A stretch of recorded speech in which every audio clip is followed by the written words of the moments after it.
आताच राधाकृष्ण विखे पाटील यांच्या कार्यालयातून फोन आला आणि त्यांनी एक पत्र पाठवलं. त्याचप्रमाणे आता इथले दोनही DYSP जे आहे विभागांचे ते पोलीस अधिकारी आले आणि त्यांनी सुद्धा पत्र दिलेलं आहे.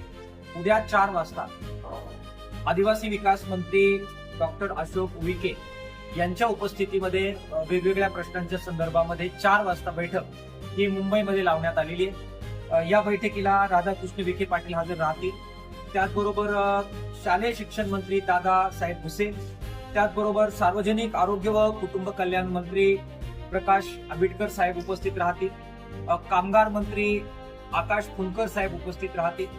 त्याचबरोबर काही प्रधान सचिव आहेत कामगार विभागाचे, शालेय शिक्षण विभागाचे आणि सार्वजनिक आरोग्य विभागाचे प्रधान सचिव उपस्थित राहणार आहेत.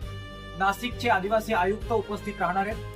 त्यानंतर कामगार आयुक्त उपस्थित राहणार आहेत. अहमदनगर जिल्ह्याचे जिल्हाधिकारी, पोलीस अधीक्षक आणि सर्व संबंधित अधिकारी उद्या उपस्थित राहणार आहेत. याबरोबरच महिला आणि बाल कल्याणच्या सचिवांना सुद्धा उपस्थित राहण्यासाठी आम्ही सांगितलेलं आहे. तेही उपस्थित राहतील असं आश्वासन देण्यात आलेलं आहे. 13 जणांचं शिष्टमंडळ आम्ही या ठिकाणी ठरवलेलं आहे एकमताने.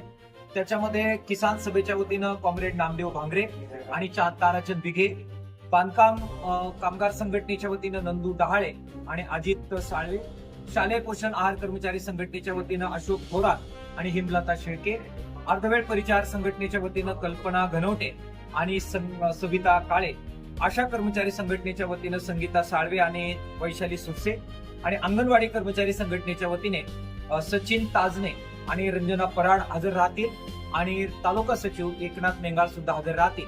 आमचे जिल्हा सचिव सदाशिव साबळे, ज्यांचं या आंदोलनामध्ये प्रमुख नेतृत्व आहे, ते मॉब सांभाळण्यासाठी ते थांबतील.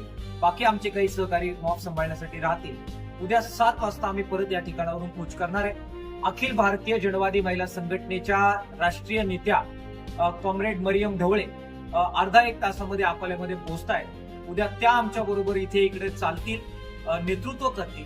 आमचे बाकी सगळे सहकारी चालतील, संगमनेरच्या दिशेनं कूच करतील आणि त्यांच्या बरोबर आम्हीही अगोदरचा 1 तास 2 तास चालू आणि मगच आम्ही गाडीमध्ये बसून मंत्रालयाच्या दिशेनं रवाना होऊ. म्हणजे एकीकडे तुमचं लॉंग मार्च सुरू राहील आणि एकीकडे चर्चा सुरू राहील आणि एकीकडे मोर्चा सुरू राहील. उद्याच्या चर्चेमध्ये समाधानकारक उत्तर मिळालं नाही तर महाराष्ट्रभरातील उर्वरित सगळे लोक आम्ही संगमनेरला एकत्र करतो आहोत.